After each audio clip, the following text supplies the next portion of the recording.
On behalf of the U.S. Soybean Export Council, thank you, sir, for inviting us to be a part of this special occasion. To our virtual audience that I've not had the pleasure to meet, my name is Timothy Lowe, and I'm the Regional Director for the U.S. Soybean Export Council. Let me begin with a quick introduction of my organization, the U.S. Soybean Export Council, or USEC in short. USEC is a partnership of key industry stakeholders and represents a broad cross-section of the U.S. soy industry. Our mission is to create and sustain demand for U.S. soybeans and soy products around the world for food and feed users. We create value through international market development and market access activities with the aim of providing business solutions for our members and our customers. The topic that I'm sharing today, best global practices in agribusiness sustainability, is not an easy topic to cover and certainly not one I can do justice in this short presentation. First off, I'm not a soybean or crop or livestock farmer, but I have tremendous respect for this global community that we rely on to grow and produce the food that we eat. I hope to share the learnings, information, and interactions I've had in my privileged role with this organization for over 2 decades that has helped to frame my steadfast belief that sustainable agribusiness is not one way to go, but it is the only way if we are able to continue to preserve our environment and feed our growing populations concurrently. As we go into the subject matter, let us familiarize ourselves again with the terminology that will be used throughout this presentation, such that we have a common understanding. I have been in conversations when talking about sustainability in agribusiness where the ideas and definitions with individuals and groups may run parallel but do not meet on the key points. That is not to say that either party is out of point, but simply that each person is expressing the terms in relation to their specific situation in their market, industry, or country. The harmonization in understanding and action is important, which is why many sustainability programs, including USEC's U.S. Soy Sustainability Assurance Protocol, subscribes to the United Nations Sustainability Development Goals. The Sustainable Development Goals or Global Goals are a collection of 17 interlinked global goals designed to be a shared blueprint for peace and prosperity for people and the planet, now and into the future. The SDGs were set up in 2015 by the United Nations General Assembly and are intended to be achieved by 2030. In this discussion on what constitutes as best global practices in agribusiness sustainability, let's consider what some of the characteristics that such practices would need to have and the impact it generates for food and agriculture. Referencing a passage from the UN SDG website, we can infer best agribusiness practices need to be more productive and less wasteful, be a holistic and integrated perspective and approach, be able to boost yields on existing land while bringing about degraded land restoration, be able to manage and conserve water usage through irrigation and storage technologies, be able to reduce land usage and promote land conservation, avail of the latest scientific knowledge to increase productivity through sustainable soil, land, water, nutrient, and pest management practices. And finally, be a collaborative effort between growers, producers, suppliers, and their governments. While all the SDG goals are important and are interdependent in achieving a sustainable future, for a population of 8 billion people now, projected to reach 8.6 billion by 2030, SDG number 2, that is ending hunger, is a clear and present priority for our region. With the impact from the worst of the COVID-19 years still felt in supply chains and the Russo-Ukraine war, inflating food and feed costs, governments are putting food safety and food security at the top of their agenda. This month, the UN announced global population hit 8 billion people on November 15, and by 2080, population will rise to 10.8 billion. Rising populations and increasing urbanization is going to put a tremendous amount of pressure on food supply. Hopefully, with the worst of the COVID-19 impacts behind us, the pickup from where we left off in 2019 in terms of protein demand is going to be steep, due in part to pent-up demand, but also a higher priority on sustenance and food security. We are in the era of climate, COVID, conflict, and one would add currency as well, as inflationary pressures have hit many countries globally. The collective interest on maintaining a sustainable food supply could be seen as the ballast that keeps national interests on an even keel. A remarkable observation is perhaps how consumers are valuing sustainability in their purchase and consumption of food, arguably a heightened level of consciousness that has accelerated during the pandemic.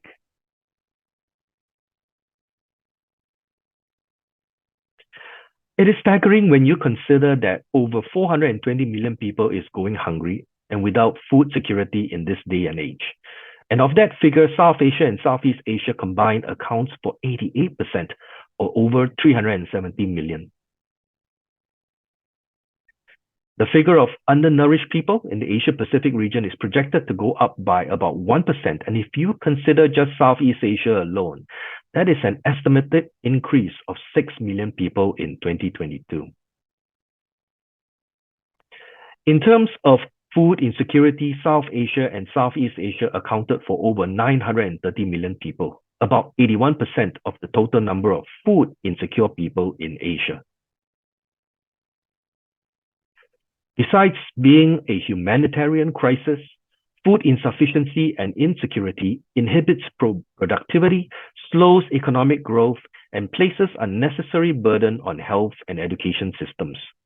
Alleviating food and nutrition insecurity is critical if we are to build a sustainable future for all. Sustainability is fast becoming business critical, especially in agribusiness. Sustainable food and agriculture concerns contributes to all the four pillars of food security, and that is availability, access, utilization, and stability. And the dimension of sustainability, which includes environmental, social, and economic. Investors are evaluating companies on their green credentials, while consumers are watching what they can buy and eat and changing their consumption patterns to be consistent with their belief systems. In addition to protecting our environment and preserving our resources for future generations, sustainability and sustainable practices is also good for business, or agribusiness, I should say. Attitudes and practices towards sustainability continue to rapidly evolve across food production to consumer preferences. And so sustainability represents a sizable opportunity for Southeast Asia's food and agriculture sector. According to the World Economic Forum, 4 in 5 consumers in the region value environmental sustainability and have made eco-friendly lifestyle changes. 90% of consumers in Vietnam and the Philippines are now willing to pay more for sustainable products. And in a study by Kantar, a global research house, 58% of Asian consumers are willing to invest time and money supporting companies that do good. 63% are already factoring in sustainability concerns when making purchasing decisions. Sustainable investing worldwide is estimated to be about $8 trillion today and could reach as high as $30 trillion by the end of the decade. Bain & Co., a global consulting firm, also forecasts that embarking on transformational pathways in the food and agricultural sector will allow companies in Southeast Asia, the 4th largest economy in the world, to capture over $200 billion in opportunities annually by 2030 and enable the region to produce nutritious food more sustainably, making it a win-win for companies and consumers. Sustainability is a key differentiator for the U.S. soy industry.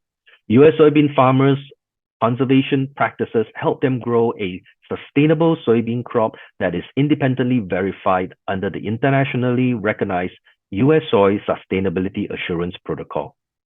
In addition, for food and feed products that is made from U.S. soy, producers can avail of the sustainable U.S. soy seal or logo in their packaging to differentiate their products from their competitors. I'll share more about this in the next few slides. Indeed, the global demand for soybeans and soy products, for that matter, is going to continue to increase. Major soybean producing countries will be incentivized to meet this demand. What sets the US soy industry apart from the others is that the US soybean producers are governed by a strict set of rules and regulations at national and state level.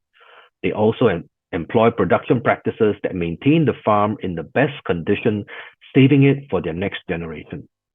Our soybean growers' farming practices ensure sustainable soybean production that is focused on productivity and not waste, boosting yields on existing agricultural lands, restoring and returning land, managing water usage through improved irrigation and storage technologies, and using latest scientific knowledge and technology, state-of-the-art farming equipment, and sustainable farm practices to manage soil, land, water, nutrient, and pest management, encompassing many of the characteristics of best practices in sustainable agribusiness, as mentioned earlier.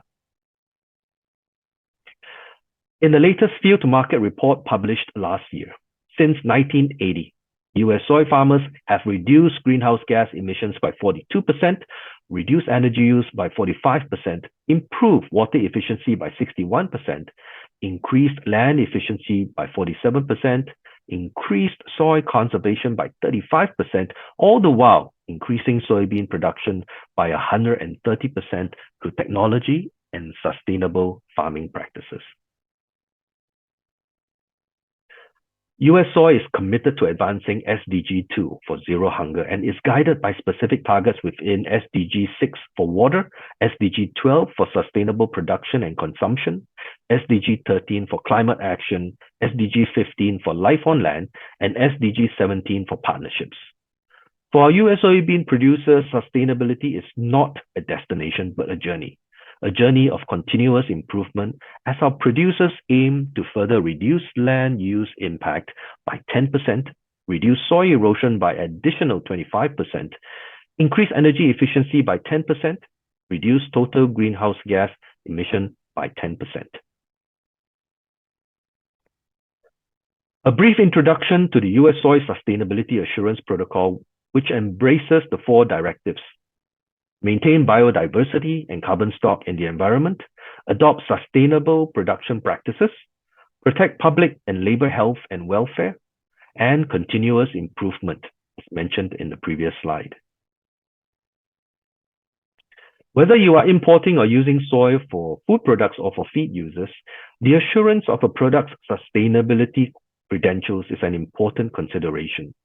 The SSAP is a certified aggregate approach audited by third parties that verifies sustainable soybean production at a national scale.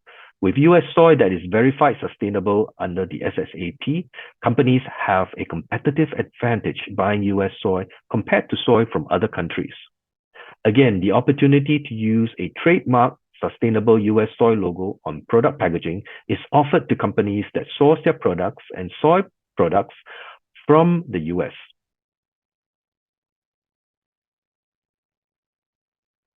The US Soy Sustainability Assurance Protocol is internationally recognized by the Consumer Goods Forum, the European Feed Manufacturers Federation, or FEFAC for short, the Global Seafood Alliance Best Agricultural Practices, the UK Roundtable on Sustainable Soya, and it is certified under the EU Renewable Energy Directive as biodiesel feedstock, as well as it was recognized during the last Tokyo Olympic and Paralympic Games.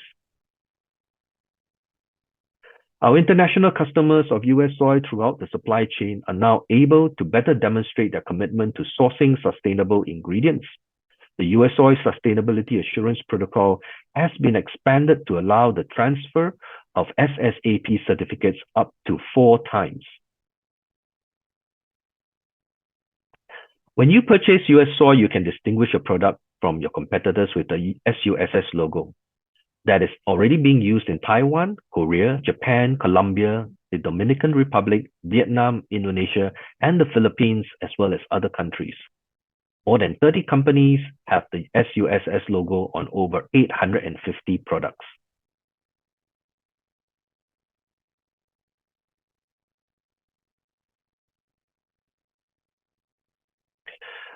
US soy SSAP certified shipments to Southeast Asia have been growing exponentially since 2019. In 2022, almost 4 million metric tons of sustainably US soy was shipped into this region. Since 2014, over 100 million metric tons of US Sustainability Assurance Protocol verified soy has been exported internationally. Well, and of course, I can't finish the presentation without wishing Edwin a happy birthday. Sir, we applaud your passion and commitment to see a sustainable food, feed, and livestock industry for the Philippines, and you can count on USAC to be your sustainability partner for this journey. We look forward to our continued collaboration with you and the stakeholders in the Philippines, and we would like to show our appreciation to our highly valued members of the Philippine feed and livestock industry for your patronage and support. Thank you very much.